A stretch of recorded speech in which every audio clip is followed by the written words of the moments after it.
Our guests tonight are Glenn Aguilar, motocross champion, and Sam Tamayo, president of Extreme Adrenaline Sports. Good evening, guys. Welcome to the Solar Sports Desk. Good evening. Good evening.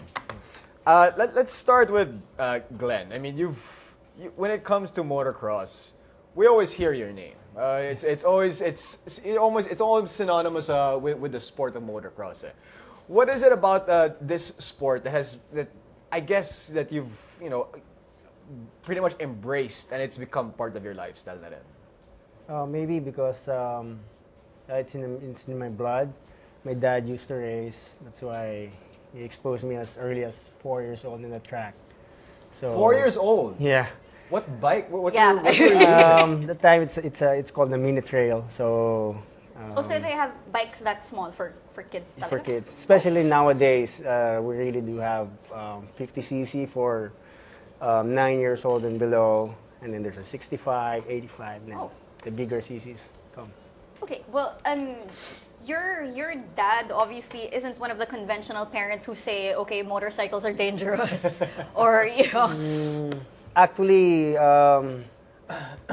he teach me how to ride motorcycles, but of course, school is priority. Yeah.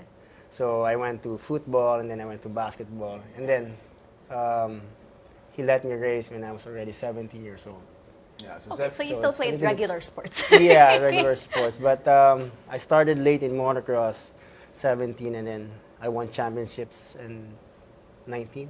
You say you started late at 17. What is the Ideal. usual age, or what do you consider like early enough training to get into? 4 years old. I- 4, yeah. That's a little too early. Actually, yeah, that's true. My son started 3.5. Wow. Yeah.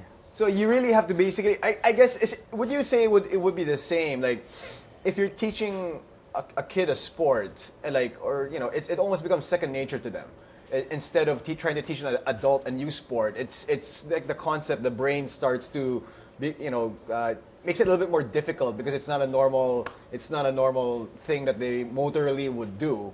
That it would be easier to teach a kid, and then that way develop the child into becoming, I guess, a better athlete when they reach the prime of their physical stature.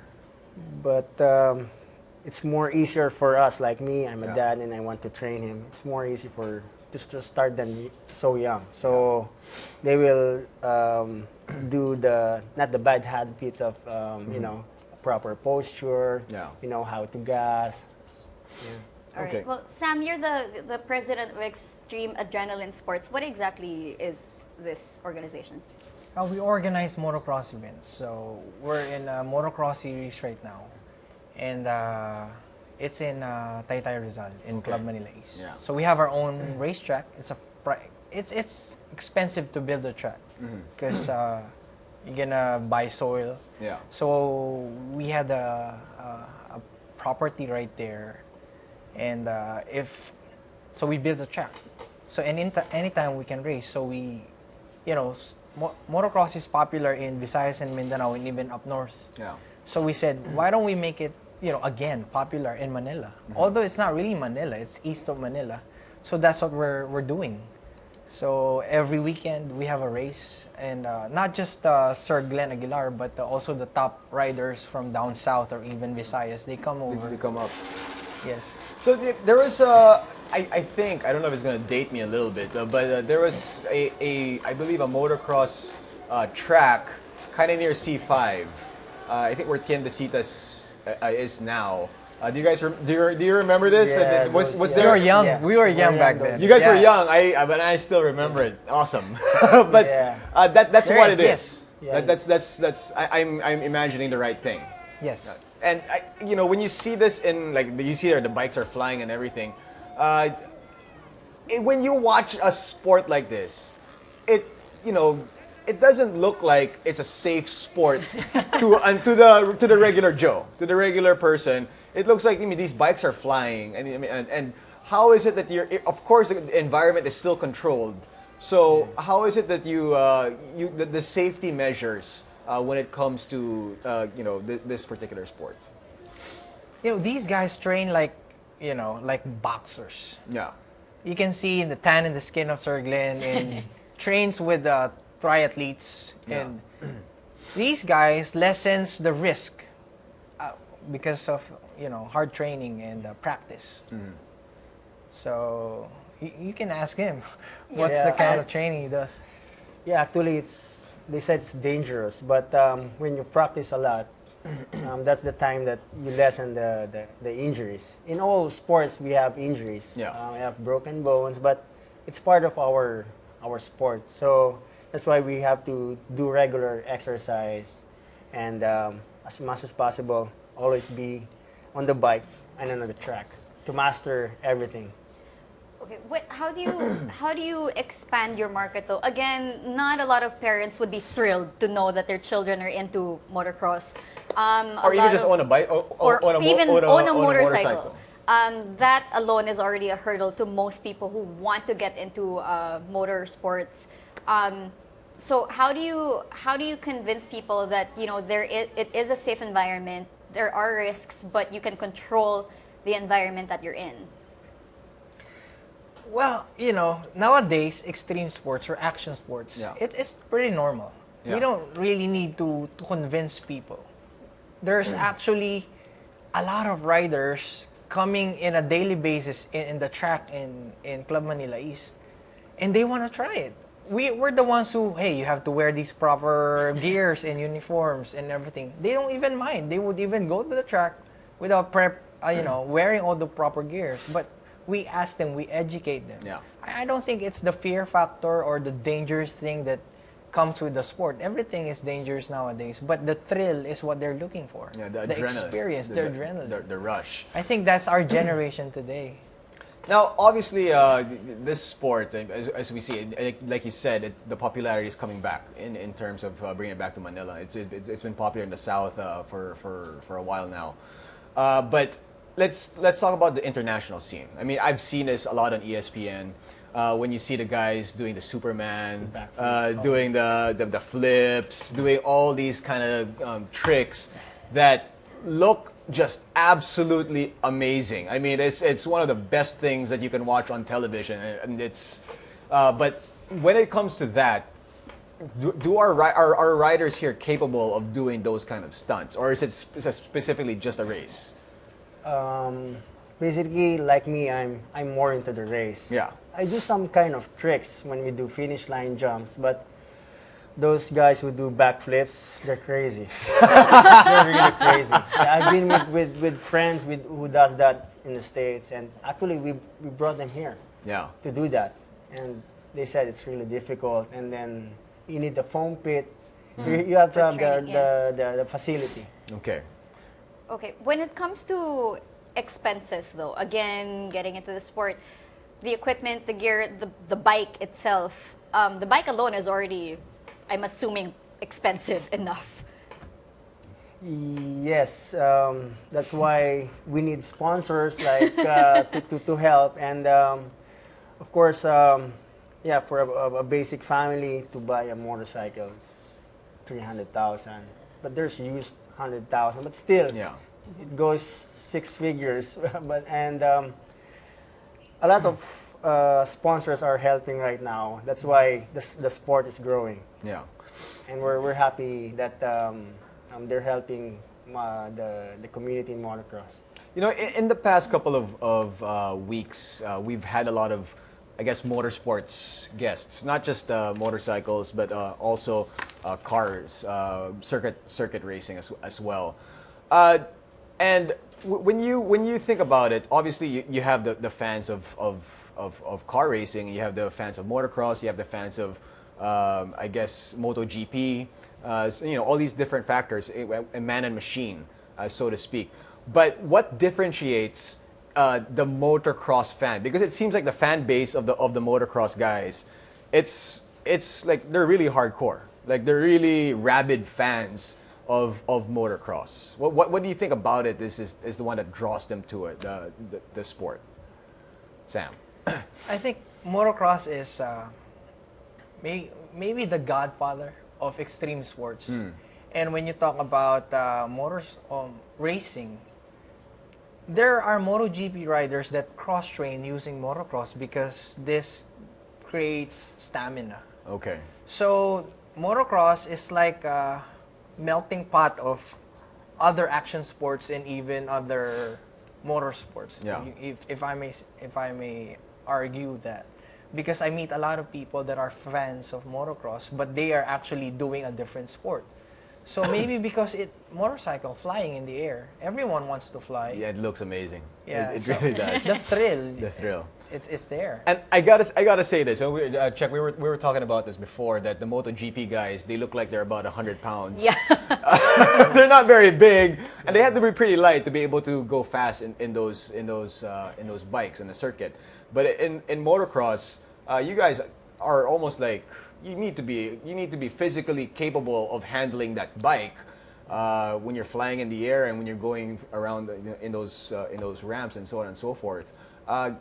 How different is it? Obviously, it looks very different. It's like in terms of cars, it's like rally against circuit. But how different is MotoGP and motocross in your eyes? For the rider, okay, for the rider. I'm a superbike rider also. Okay. When I retired, actually I retired from motocross already, 2008, and then I went to superbikes. Then I won championship with superbikes. It's more easier to race superbikes than motocross. Okay. Motocross, it will take you years to become a champion. And then you went back. Not only in one class. Yeah. You start from beginner, you go to novice, intermediate, and then you go to expert, and then the pro. In superbikes, in 1 year, I became pro. In And a another year, champion. then I became champion. So that's because you started riding when you were 4. No, but the transition to It's easier. It's so easy. It's so easy. easy. Okay. But another thing also, obviously from all the flying, the landing, the bouncing around in the dirt, what kind of toll does that take on your body?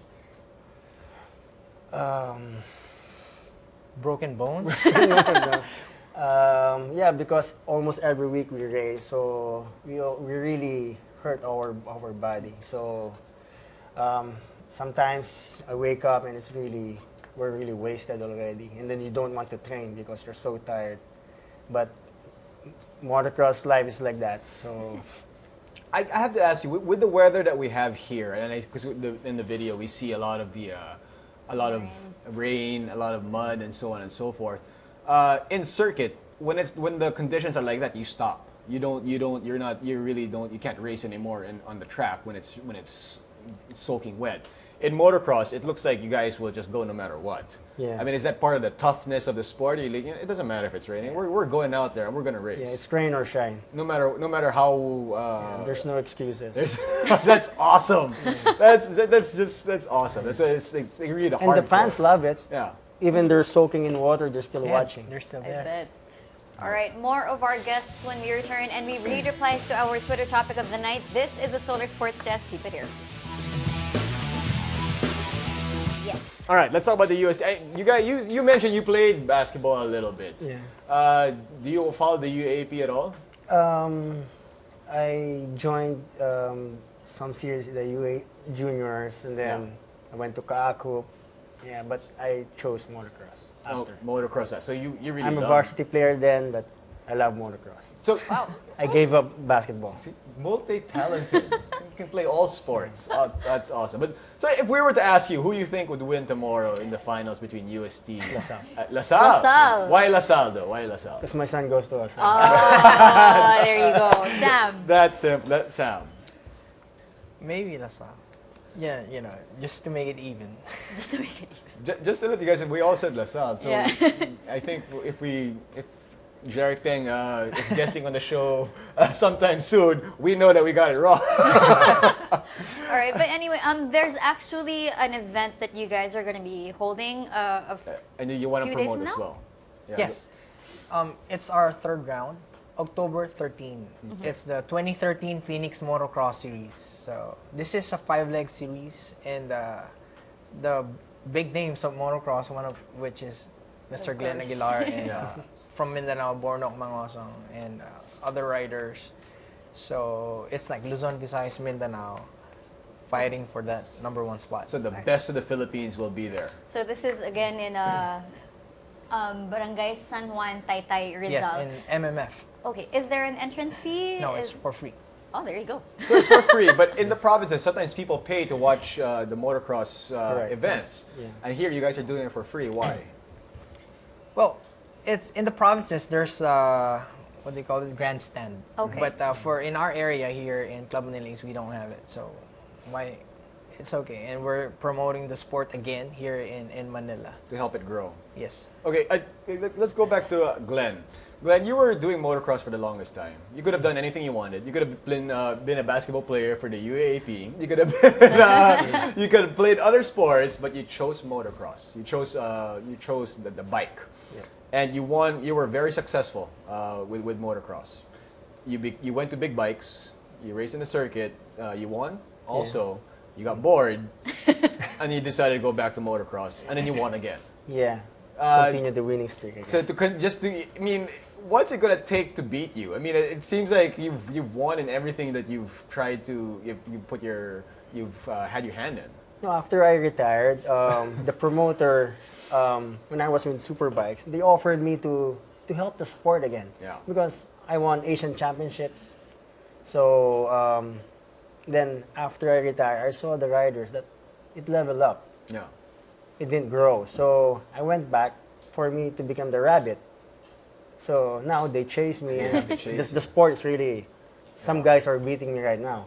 Like I said, the reason why you're familiar with me is because we've met before in an old show of mine when I was a lot younger. I was a lot younger back then. I didn't dress this way in that show, put it that way. But the bikes were there and everything. It looked very impressive also. But I guess we will have some final words from you guys and Yes. invite again people, Invite everybody everyone out to there join you too. guys at your event. Yeah. Okay. Glenn, first. Yeah, I'm inviting all motocross enthusiasts to watch our race October 13 in Club Manila East in Taytay. It's going to be an exciting race, and it's for all you guys. Please watch us. Sam? Yeah, thank you for having us. And motocross, if you love racing, I know you're out there. Come visit us. We have a Facebook account at MX Messiah Fairgrounds. This is just our second year. And so far, so good. So many people are coming and watching. And so many are going back racing again. Yeah. So, see you at the races. October 13, Club Manila East, MX Messiah Fairgrounds. All right. Thank you so Thank much you for so much. joining us tonight on Solar Sports Desk. Yeah, we became a comedy show in the first gap, but then we became serious again when you guys sat down. All right.